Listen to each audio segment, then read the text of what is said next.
All of my Mamelodi Sundowns fans have got a big reason to smile and celebrate on this Wednesday.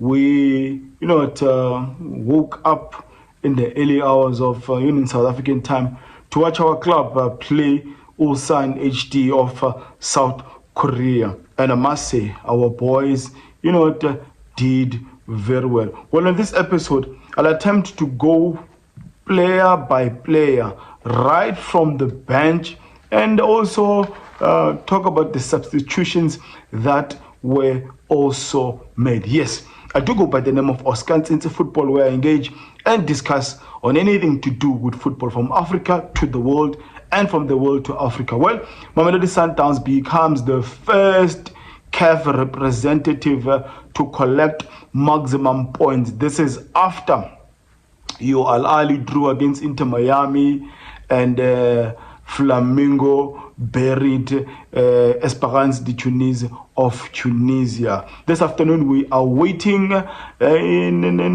hoping that Wydad might upset the English side led by Pep Guardiola. I'm talking about Man City. Well, let's dive through and not waste any time and just discuss player by player. Was I expecting that type of lineup? And if any Mamelodi Sundowns says they were expecting that lineup, they would be lying. They would be lying. Miguel Cardoso shocked a lot of us with that type of lineup. And the lineup we had, it was number one, Ronza Williams, a back four of Kuliso Modao, Grand Kekana, Kino, Kipido, and Divine Lunga at left back. We had a double pivot of Marcelo Allende with a Tebucho Mukwena. A front four of Mshishi, Zwane, Ribeiro, Arthur Sales, and number 9 in Iqraam Rayners. Totally didn't expect a Divine Lunga to start. Didn't expect Kino Kipiro to start the game. Majority of us would have expected the traditional midfield three that we have used a lot this year, but he went with a double pivot of Marcelo Allende. The lineup alone was saying it's an attacking formation, and it's almost like he had a belief that Mamelodi Sundowns are going to be in control of the match, will have a large share of possession, and that's exactly what we witnessed. So to go to the technical team now and Miguel Cardoso, big up for that positive approach, and this is what majority of fans will expect from Mamelodi Sundowns. Fearless and impose your philosophy, your identity on the opponent. This is also not to say we must be naive with our next two games playing much more tougher opponents in Dortmund and a Fluminense of Brazil. But big up to Miguel Cardoso for the approach, for the players that he gave a chance to, and finally the man listened to the cry of the backbone of Mamelodi Sundowns, and that is the fans. We've been crying for Mshishi, and this is not we just want Mshishi to be part of the first 11 without any merit. This player has proven himself over and over time. It was the same thing with the Hugo Bros when he made mention that he's too old. The man finally realized that this is a quality player, and he commands respect even from his peers. So no different in this Mamelodi Sundowns squad. It was absolutely criminal, almost unforgivable for Miguel Cardoso not to give a club captain in a two-legged Champions League final. Some will say Miguel Cardoso has got blood on his hands for not allowing Mshishi to play in that CAF Champions League final. But this episode is not about that, but about a Miguel Cardoso that really approached this game in a far more positive manner. Big ups again the analysts who really went into depth in analyzing the opposition, hence the lineup and the formation and the schemes that we had. You can also say that it was almost like a double 10 of Zwane with the Lucas Ribeiro. If those two are playing together, they are going to dance. I mean, the short passes, breaking, excuse me, the combo between the two, the respect Mshishi has got from even Sales, even and Iki. Lucas Ribeiro was dancing. Now, I'm getting excited and ahead of myself here. But one thing I don't like about Miguel Cardoso is this. Miguel Cardoso, in that second half, we're leading 1-0. Yes, we've missed a lot of chances. Some we were denied because of a brilliant, I must say, an excellent VAR, I must say. And in another day, in another league, that second goal would have been allowed. I don't know whether it was a finger or it was a nail. Whatever it was, it is just almost, cruel, brutal to be denied a goal because of, Anyway, so yeah, so we're leading 1-0, and the next thing, Miguel Cardoso almost goes back to default setting or factory settings. He's more of a coach that relies on his strength is more on defending, and that's what happened with Sundowns. I think on the 70th minute going that side when an Obas was introduced to go back to a midfield three. And we allowed the South Koreans to come, and they created a number of chances, putting a lot of balls in the boxes, got corners, and but overall, I can't complain. It was important for us to start the game on a positive, and the positive was collect maximum points from what could be deemed as lesser opposition in the group. Between the South Koreans and Mamelodi Sundowns, the perception is we are the beating boys of the group. So it was important for Sundowns to collect maximum points from the fellow beating boys. And there was that's also a heads up and a big up to our coach Miguel Cardoso. The technical team, the analysts, they did their job. I mean, first 3 minutes we were on these guys. It was just sending a message to them that we are not here to play, we mean business, we want goals, and we created a lot of chances. We created plenty of chances. I think I'm done now with the technical team and Miguel Cardoso. Miguel Cardoso going to the second game, it would be wisdom for you not to have this mindset of always wanting to defend, especially one goal. I mean, you don't want, we were sitting at the edge of our seat because of how we conceded last minute goals in CAF Champions League, even in Nedbank Cup. So you only have one goal. Defend by keeping the ball, or rather go look for that second goal. Defending 2 goals is better than defending one goal.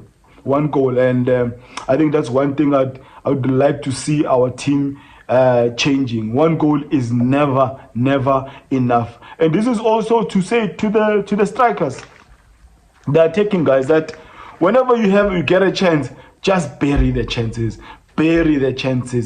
Sometimes, okay, I'll talk about these players when I get to them. Now let's go to Williams, number 1.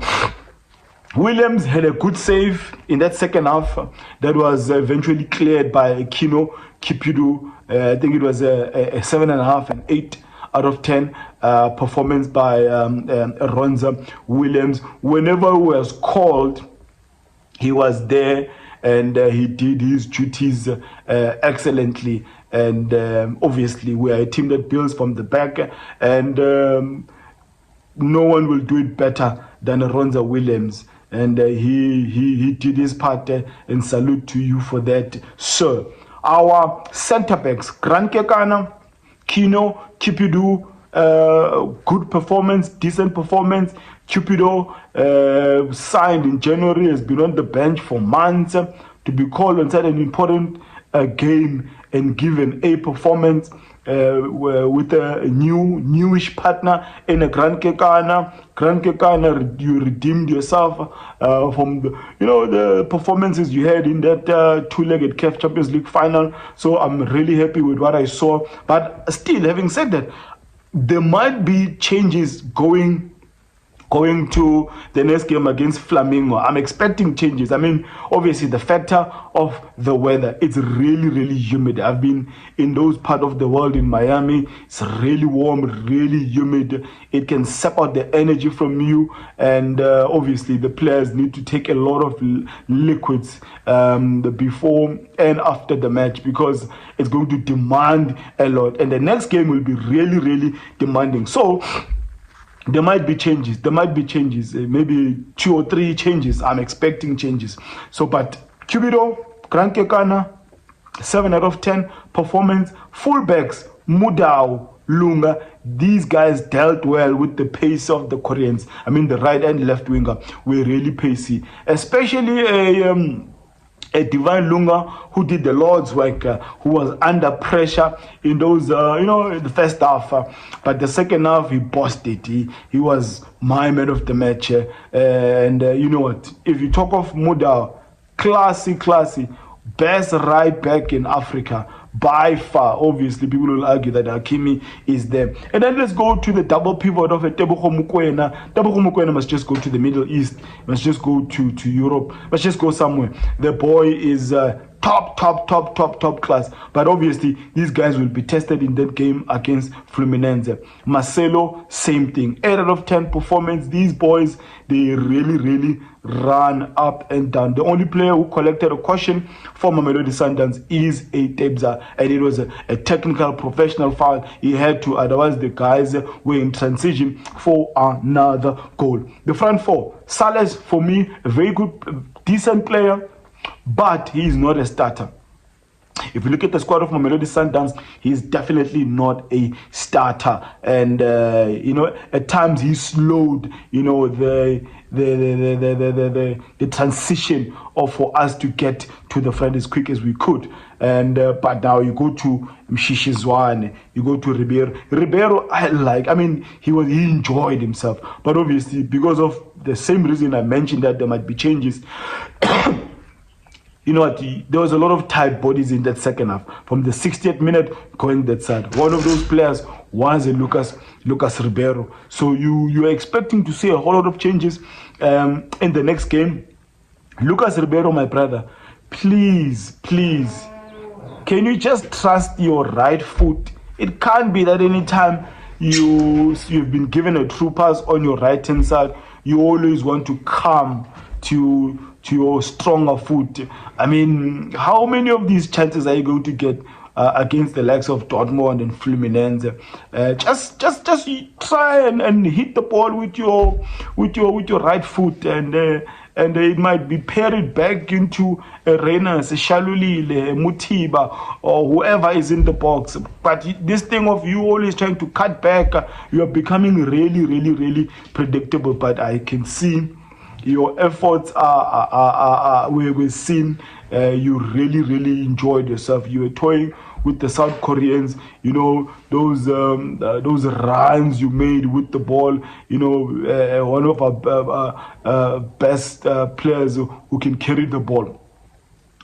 When we are taking Zwane, your efforts in that second half of covering for helping Themba and Allende in that a double pivot was also recognized. This is a player who was out for like 8 months or so, and a club captain, a lot of pressure on his shoulders to perform, and you really gave a good 7 out of 10 performance. You, Mshishi, Lucas Ribeiro playing together, double number 10, you are always going to have chances. I mean, the number of true passes that Lucas Ribeiro dished for Reyners yesterday, oh man.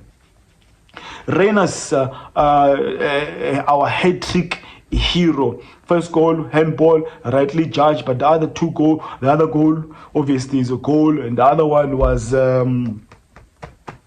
judged by VAR to be offside. I think that one was a bit harsh on us, but that's what we want from you, Reyners. Those shoulder runs, running behind the defenders, that's what we want from you. And if you're in front of goal, that's what we want from you. Take shots, because at times I feel like sometimes you want to share the goals with the Ribeiro at times when you are at a better position to take a shot at goal. If you are open and you need to take a shot, take a shot. Don't try and force now to give a ball to Ribeiro, Shalulile, Mutiba, or whoever is next to you. If you've got a clear shot to take it, go for it, young man. Go for it, young man. You have done us proud. That one goal is a really goal for us as the fans. Now, the first substitute was a Tesh for Sales, a proper and accurate sub. Sales didn't really offer us a lot. He, at the end of that first half, he looked exhausted. He was really slow in transition. Tesh was a proper one, and Tesh also had some opportunities. Could have scored one, could have laid the ball for someone who was in a better position. But I'm happy with what I saw yesterday. And another substitute of Lebu Mutiba, who came in with Obas. People that were taken off was Reyners and Zwane. Now that was a moment where we reverted back to a midfield three. Mukwena, Obas, and Marcelo Allende, leaving Tesh, Ribeiro, and who else am I forgetting? And Reyners, up front. So, but this is when now the South Koreans had a lot of opportunities when we were playing with the midfield three.